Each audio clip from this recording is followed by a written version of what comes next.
Hello, all. Getting ready to play the Battle of White Plains, Twilight of the New York Campaign, October 28th to the 31st, 1776.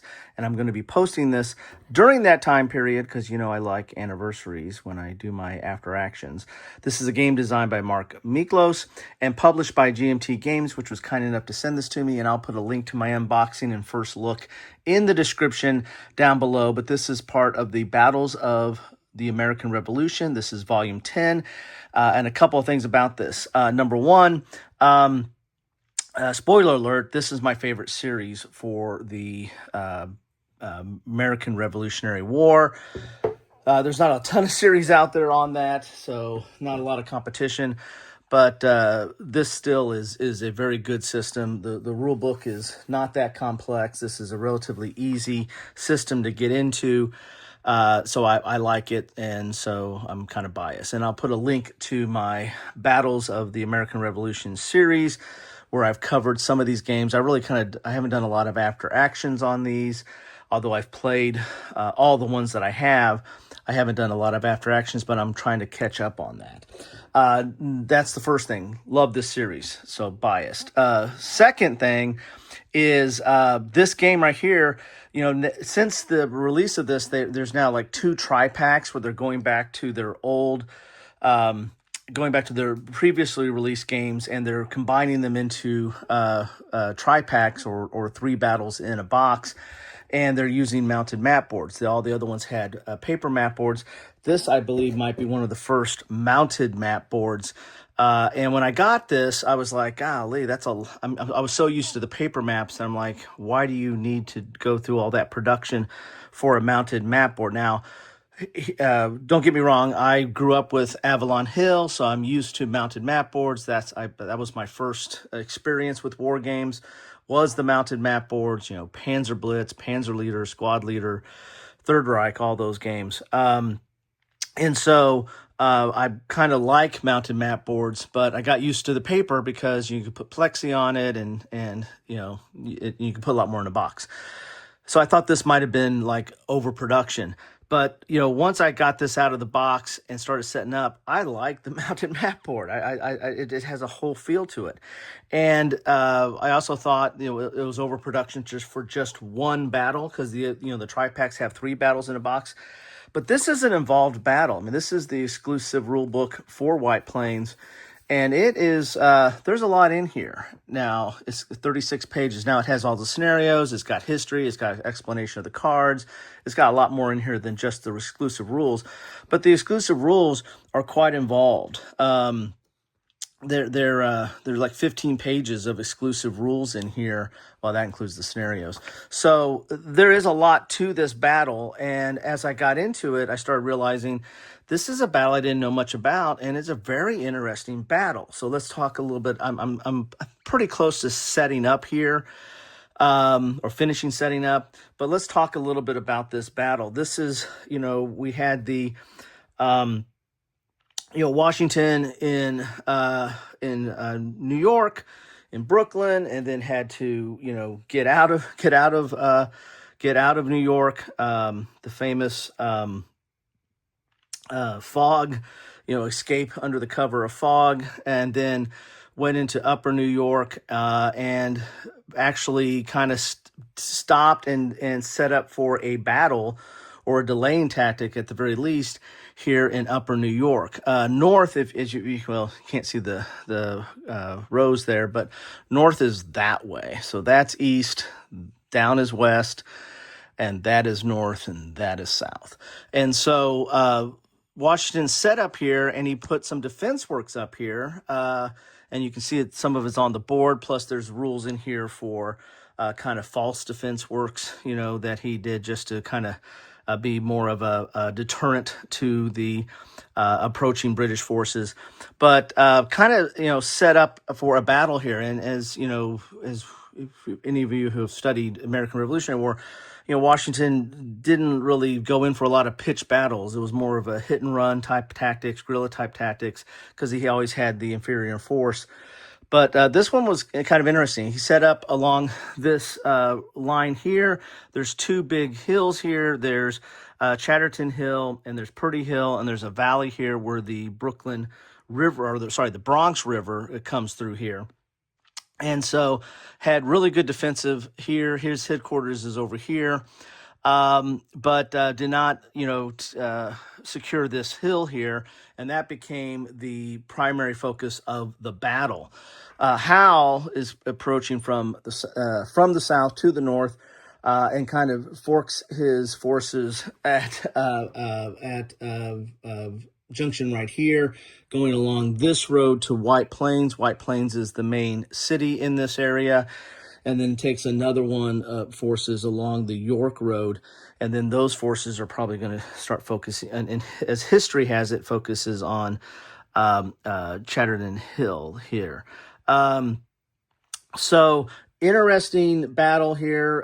The British end up winning the day, but not really winning the battle, because the Howe was slow, methodic, and did not want to do a frontal assault, and so was kind of doing a flanking maneuver over here, and that allowed Washington some time to get forces over there, but also not a decisive victory for the British.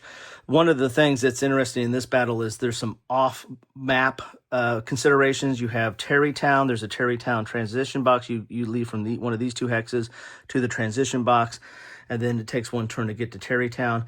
This is a key objective for the British, because this is a port along the Hudson, and so this will allow them to kind of block off the reinforcements or the supply or escape maybe of the revolutionary forces. So this is kind of one of the big targets here. Now for victory, it has the same victory conditions as normal.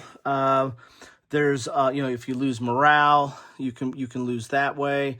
The victory point areas are kind of have a star here, and if it's blue, it's a U.S. or American victory place. And if it's a red, and this one is both, then it's British. The British, in order to win, really have to have to get a decisive victory. They have to control this hex, that Chatterton Hill, and this hex all the way over here, because this is basically the retreat for the American forces. So if they can get a decisive victory if they control those two hexes, that's going to be kind of a push to get there, but there is a lot of turns. There's 42 turns. Now there's two scenarios. You can play the shorter scenario, which just really does a setup and focus around this hill, which is the primary battle, the primary historical, and then there's a hypothetical scenario, which kind of presupposes that Howe did a frontal attack, and it's more involved in this area, I believe. But then the campaign, or the battle that comes in the box, is out of the box, is the 42 turns, as you can see up there. So you got a lot of time to get there. So it'll be interesting to see how this develops. Because the British forces can, do historically kind of go this direction and go into White Plains, but they're going to really run up against some defense works and cannons and the like, or they can try to shift and pivot to Chatterton Hill, because they need to get that anyway, and try to go this direction and see who gets there first, and see how history plays out. That's kind of how I'm looking at it right now. I'm probably going to play this two-handed, although I think the solitaire rules don't come in the box, but there is solitaire rules, I think, that came with the last tri-pack at least, so I might look at that. Another thing that's added to this game that I'm not familiar with yet, the tactic cards, of course, have been around for a few iterations of this series. So you got the tactic cards, and there are some rules to, not in this box, but in some other sets that I've gotten, like some in C3Is and the tri-packs, of how you deal with the tactic cards. But one thing that's added to this game is these opportunity decks. So both sides have an opportunity deck, and so we'll see how that plays. I haven't even shuffled this yet, but let's see how that plays in. Both sides have tactics and opportunities. That might be harder to play two-handed as opposed to opposed. So anyway, there you have it. I'm really interested in getting into this. As I said, the production and quality is off the charts. Again, out of the box, I thought it might be overproduced, and why are we doing mounted boards? This was a precursor to doing the tri-packs, which all have mounted boards and have 3 battles in a box. This is just 1 battle in the box, but this is an interesting battle, and I'm interested to see how this plays out. Anyway, love to know your thoughts on it, but I'm going to get to playing, and then I'll probably just do an after action and tell you what happened after I'm done. Thanks. This was a long intro, but I really wanted to talk a little bit about the series, the system, and this game. Take care.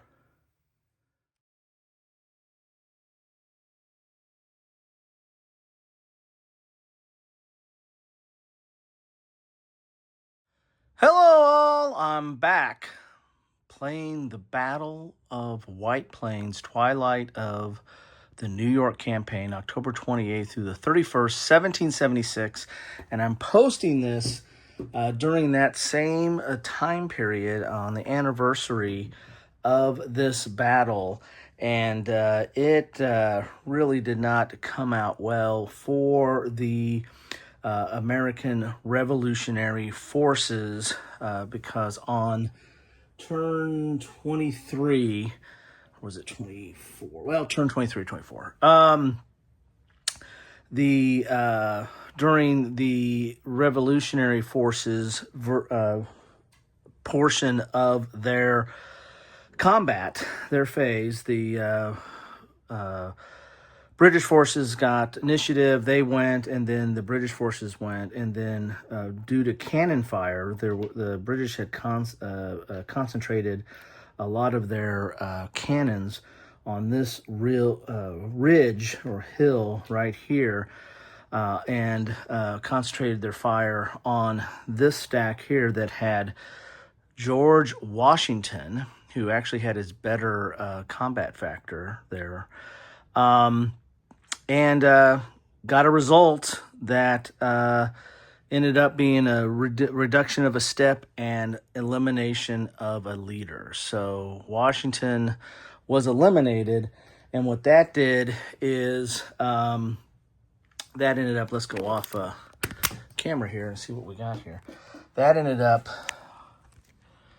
right here losing the army morale of -3 by losing Washington, and they were already down pretty low. They were already down to 2, and with that, it pushed them to 0, which is one of the loss conditions for this game. So they are demoralized, and there you have it. So that is how this scenario ended. There's a lot of victory. The way that the British can win this game is they have to occupy this hex right here, and then potentially and then this hill right here. That's how they win. But did not happen. So let's talk about how close the Americans came. They were on the strength point loss table. You only keep track of that when in the campaign scenario, the long scenario. In the short scenario, you only keep track of the British loss, but in the other scenarios, you can keep track of the American loss as well. But the Americans automatically win if they reduce 23 or eliminate or capture 23 strength points of units, and they were at 19. And a lot of the British units have a 4 strength point. So if all they had to do was eliminate one more either British or a regular or a Hessian unit, and then they would have got a victory right there. So they were close. They were very close, but no cigar. So let's kind of go back and see how this developed. If you recall from the beginning, American forces are all set up along this area here, and really can't move. There's a couple of things that can trigger their movement, including once the British cross this line, or once they cross this line here, then they can start sorting and moving. That happened on around turn, I think, 8 or 9 up there, and they were actually starting to move. Now, there are certain forces that can move independently, and they basically moved to take this hill. They kind of backed up and to secure this hill, and there was quite a bit of combat on that hill because this is a key point. As you can see, it's both red and blue on the victory there, meaning that both sides want to take that and hold that. If you recall, the British were starting out along this road and along this road, and they made a pivotal decision of sending more forces this way towards the hill than they did that way. There's still quite a bit of forces that went that way because a key victory point that you need to secure for the British, again, this is a red and a blue, so it's for both of them there, but that is a Horton's Mill. That's a very important place as well. So they did quite a good, solid number of forces this way, but really probably brought, I think, I got to go back and check my history, which I always try to do after action. I think they probably sent more forces this way than maybe historically. But there was a lot of battle. Really, one of the biggest battles was right here on this ford across the Bronx River and on this hillside here. A lot of the Americans held out quite a bit on that, and then held out for quite a bit on Chatterton Hill, which really kind of slowed down the British forces. But they eventually were able to overwhelm that. And actually, while they were kind of bogged down there with the Americans, they were able to come over here and take Tarrytown. That's another key atom right there. You see it's a red and blue. It's important for both sides on there. They took it, and then the Americans, who got some demoralized units, rallied, and then they said, well, heck, while we're rallying, they came down into Tarrytown, and there's like a delay here, and then they retook it. And then Howe, who was demoralized from these battles over here, he rallied his forces, and he was able to come back and reclaim it. I never got him back out into the fray of this battle right here. So there was the second stage of the battle. Washington, once they were able to break and sortie and come out, he made a beeline with they had very limited forces here, but he made a beeline up here. And there was quite a bit of conflict up here.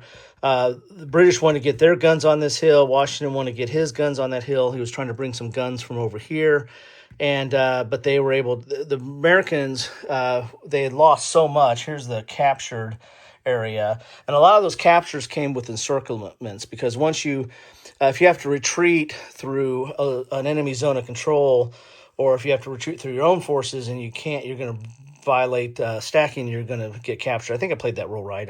I'm known to mess up rules, but so there was quite a bit of captured troops with some kind of encirclements and choking off zones of control. So the Americans started doing kind of a delaying action. They started kind of a slow retreat, retreat a little bit, try to slow down the British forces, retreat a little bit more, and so that they just kept on retreating lines. And then the last line ended up here. And they had quite a bit of artillery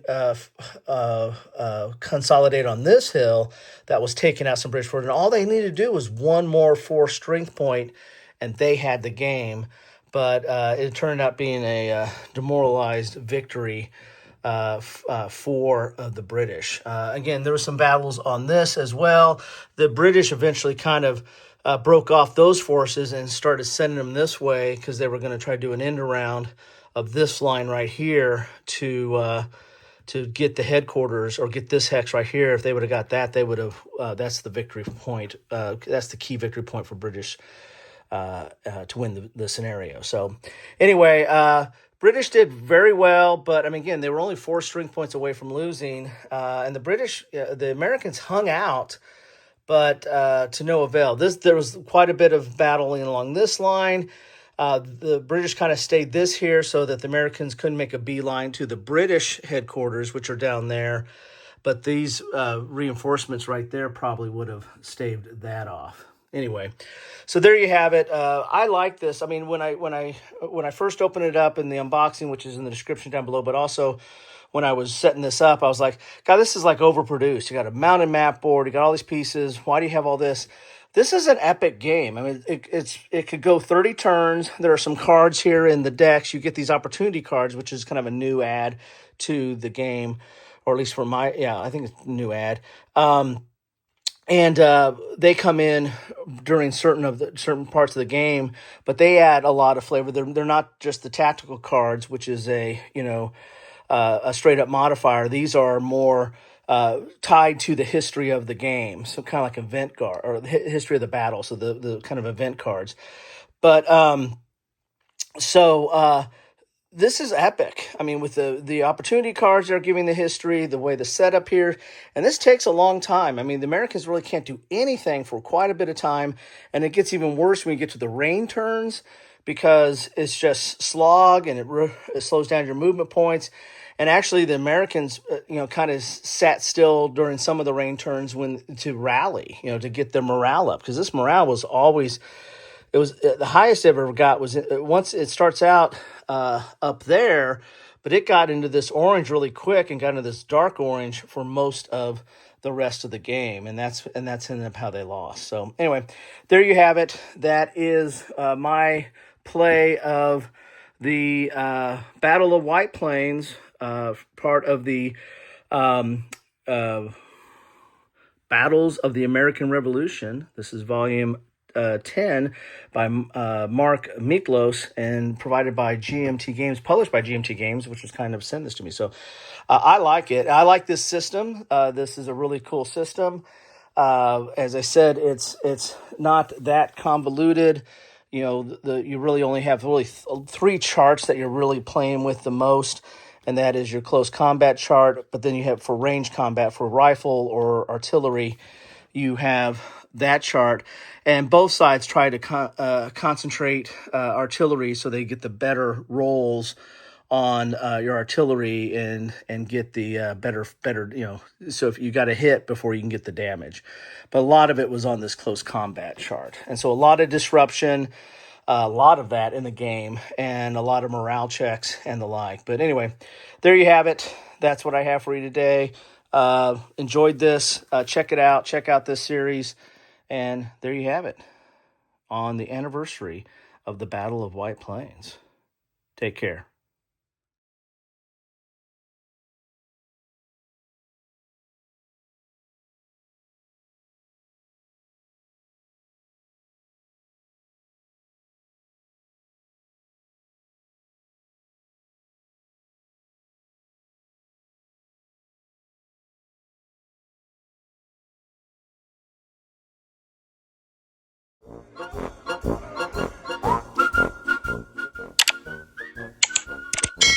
Thanks for watching.